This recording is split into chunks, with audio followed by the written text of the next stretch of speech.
finally had a nice cold front come through here in Kansas.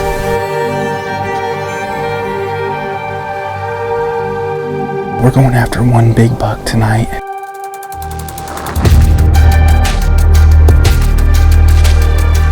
I just shot him. I shot him.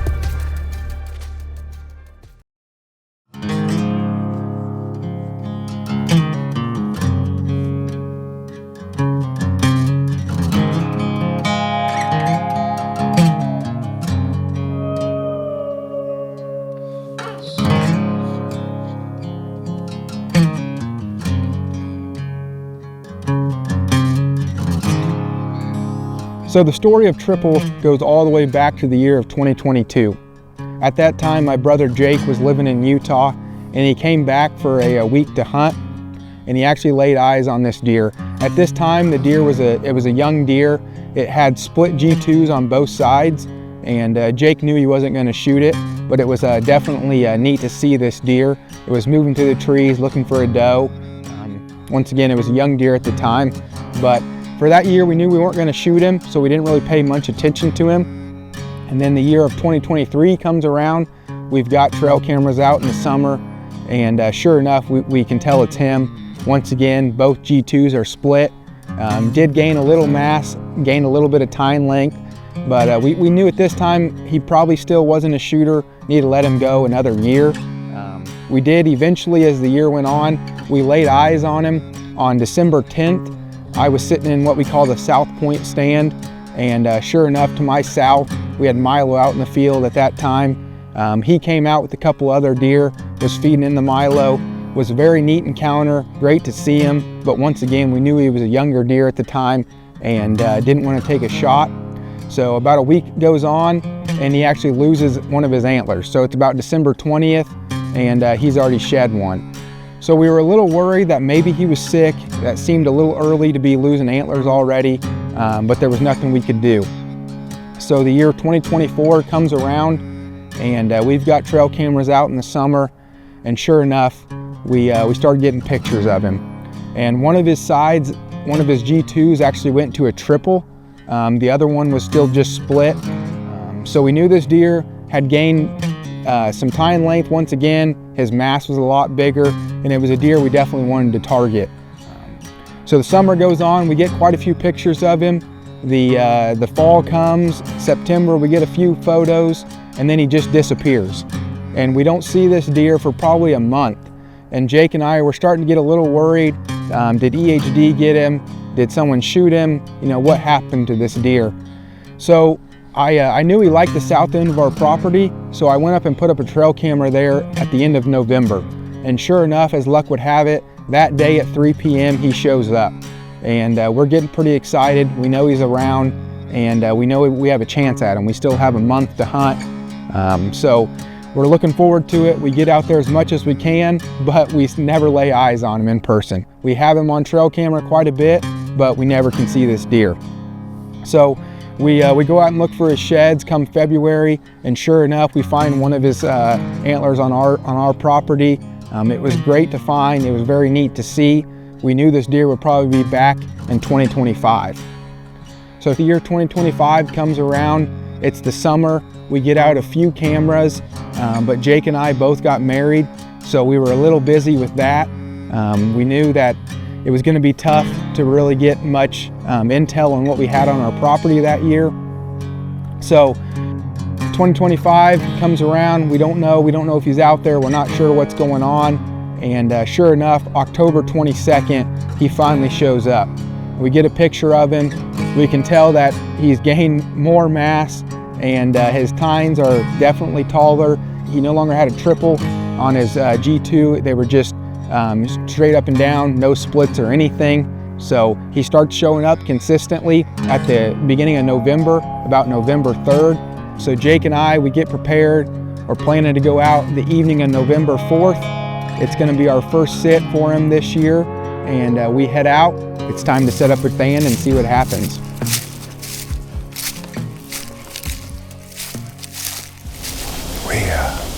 We just got set up in the stand here. It's November 4th. We got a southwest wind. We're going to try that decoy strategy tonight. See if we can get one fired up coming into the decoy.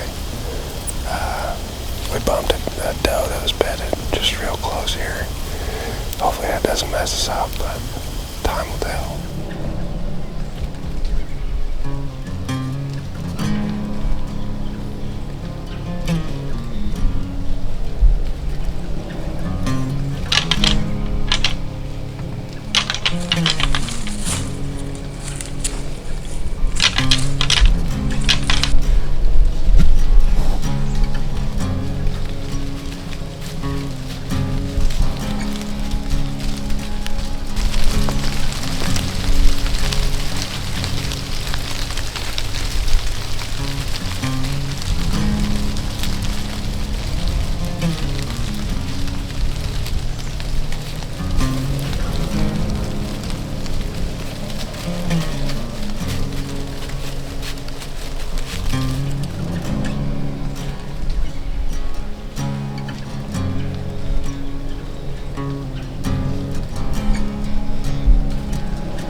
So November 4th, the evening comes and goes. Jake and I had the decoy set up. We see quite a few deer, had a decent 3.5-year-old buck come by. Definitely was not on the hit list for this year, but we do not see Triple. He's nowhere to be seen. So we head back and we make another game plan. We have more photos of this deer, mainly at night, but we just know at some point we're gonna catch up with him.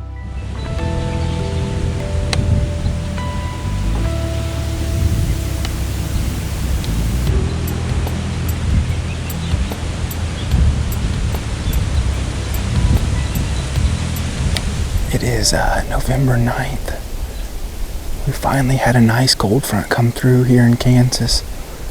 It's sitting at about 45 degrees this afternoon.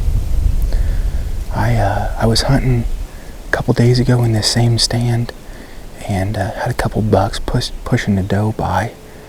So it seems like they are moving around a little more. We're going after one big buck tonight. His name is Triple. We've had him on camera here quite a bit lately. So I'm sitting at the north end of the property, and then my brother Jake's at the south end.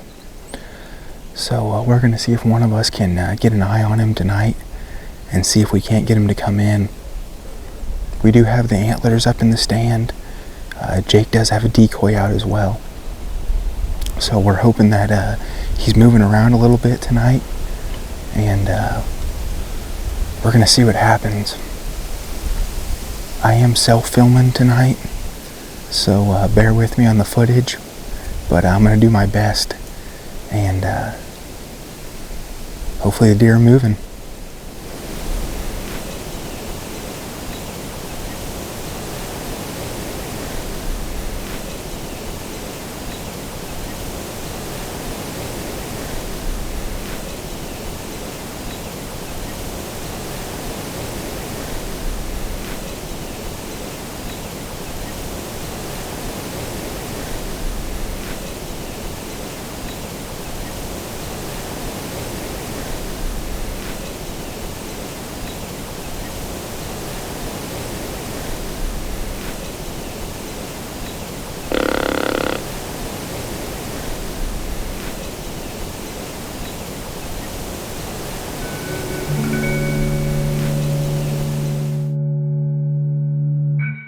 The morning of November 15th comes around.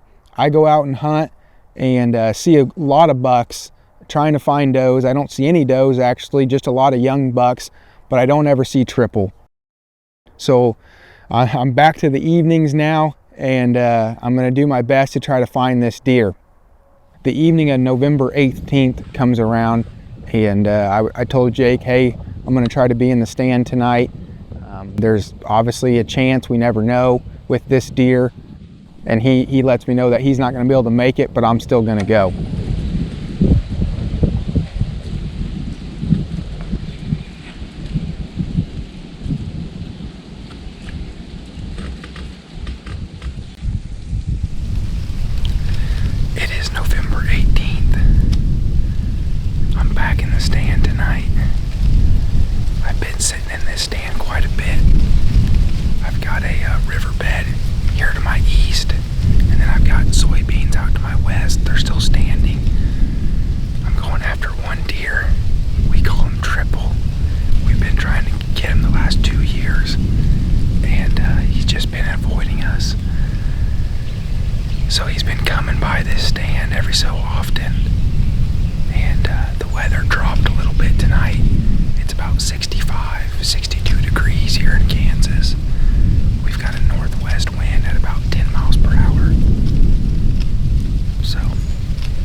hours, we'll be able to get eyes on him.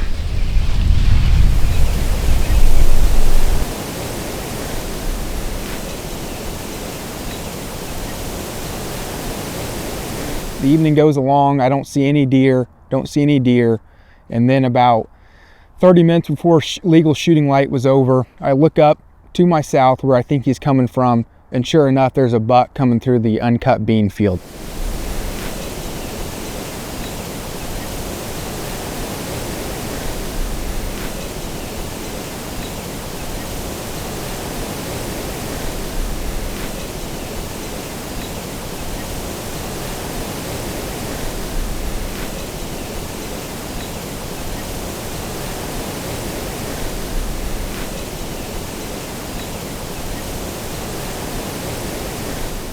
I can tell right away that it's a younger buck, not one that I want to shoot. But as you can see in the footage, there was another buck way back behind him that I did not see at the time. And so I'm looking at this small one. I grab my bow just in case. I have about 15 minutes of legal shooting light left. And sure enough, I finally see him.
So after the shot takes place, I know it wasn't a great shot, but I only had so much I could do with that amount of time I had with legal shooting light and with where the deer was going.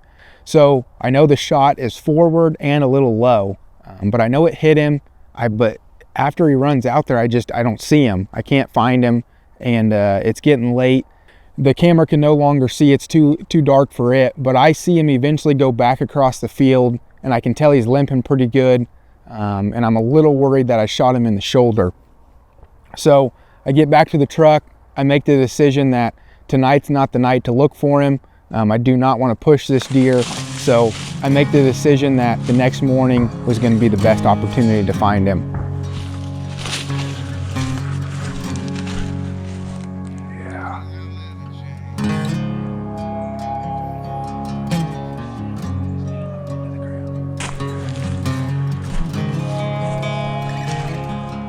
So as Jake and I are looking for blood, we're finding it pretty easily. My dad's on the other side of the river, just making sure that he didn't cross. And my dad's moving through the other side of the river, and he eventually sees a rack.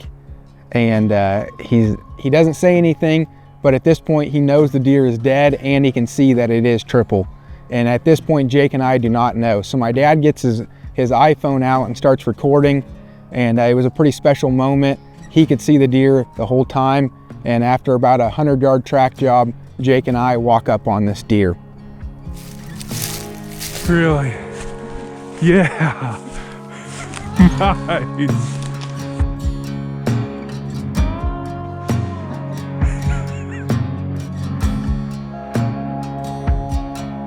Man. Nice job. Thank you. That's awesome. Oh, damn. Yeah. Can you believe that? I can't believe you saw him. I can't believe you didn't say anything. No, I was going to. I mean, that's the only thing that broke off. I don't even think it's broke off. I think it's just a nub.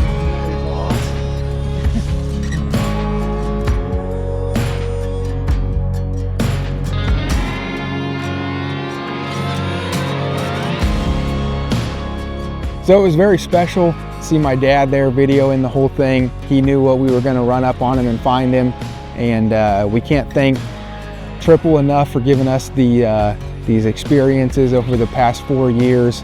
And then thank you to my dad and brother. I know they put a lot of time into effort for this deer and everything else. So thank you to them. We did get this deer tagged right away. We filled out the tag online, and we just can't be more appreciative. So the story of Triple comes to an end.